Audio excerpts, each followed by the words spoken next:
Paper फुटी प्रकरणी एक मोठा अपडेट जे ते समोर येताना दिसतंय. ते अपडेट काय बघा, एक महत्त्वाची ब्रेकिंग न्यूज, मोठी बातमी या प्रकरणामध्ये. आणि ती बातमी अशी आहे की विद्यार्थ्यांनी हाताने वहीमध्ये लिहिलेले प्रश्न आता समोर आलेले आहेत. सीबीआयने जे सर्च ऑपरेशन ठिकठिकाणी राबवलं, सीबीआयकडून देशातील काही विद्यार्थ्यांची चौकशी करण्यात आली आणि चौकशी केलेल्या विद्यार्थ्यांच्या वहीमध्ये जे प्रश्न या नीट परीक्षेत आलेले होते ते हाताने वहीमध्ये लिहिल्याचं सापडलेलं आहे. त्याची प्रश्नावली सापडलेली आहे. नीट परीक्षेसाठी रसायनशास्त्राच्या विषयाचे प्रश्न समोर आलेले आहेत आणि हाताने वहीत लिहिलेले प्रश्न नंतर PDF फॉर्मॅटमध्ये तयार केले गेले.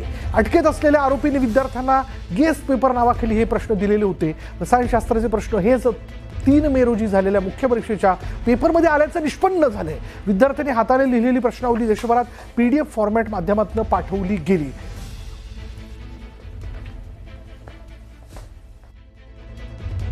नीट पेपर फुटीच्या प्रकरणामध्ये तपास करत असलेल्या सीबीआयनं पुण्याच्या त्यांच्या अँटी करप्शनच्या कार्यालयामध्ये काल लातूरहून मोटेगावकर याचा अल्पवयीन मुलगा ज्यानं 12वीची परीक्षा दिलेली होती त्याच्यासह आणखी काही मुलांना आणलेलं आहे आणि त्यांच्याकडून चौकशी जी आहे ती केली जाते. या मुलांनी अभ्यास केलेल्या वह्या ज्या आहेत त्या तपासल्या जात आहेत. एकूण पेपर आणि या पेपरमध्ये आलेले प्रश्न जे आहेत त्याच्या नोंदी यांच्याकडे सापडतात का या संदर्भातली चौकशी जी आहे ती सीबीआय कार्यालयामध्ये करण्यात येते.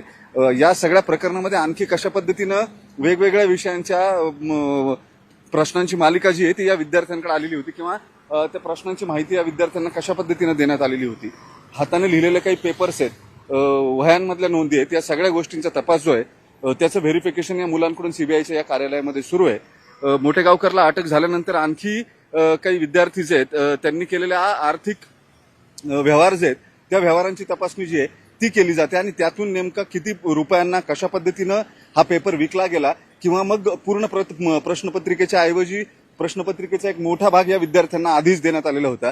या संदर्भानं आता सीबीआयकडून तपास जो आहे तो सुरू आहे. कार्यालयात 2 ते 3 विद्यार्थी काही लातूरहून आणलेले आहेत, त्या म्हणजे मोटेगावकर यांचा मुलगाही असल्याची माहिती मिळते. त्यांनाही 12वीची परीक्षा दिलेली होती. त्याच्यामुळे या सगळ्यामध्ये त्याची नेमकी काय चौकशी होणार होते हे पाहणं महत्वाचं आहे. सीबीआयकडून अधिकृत कुठलाही खुलासा या संदर्भामध्ये अजून करण्यात आलेला नाहीये.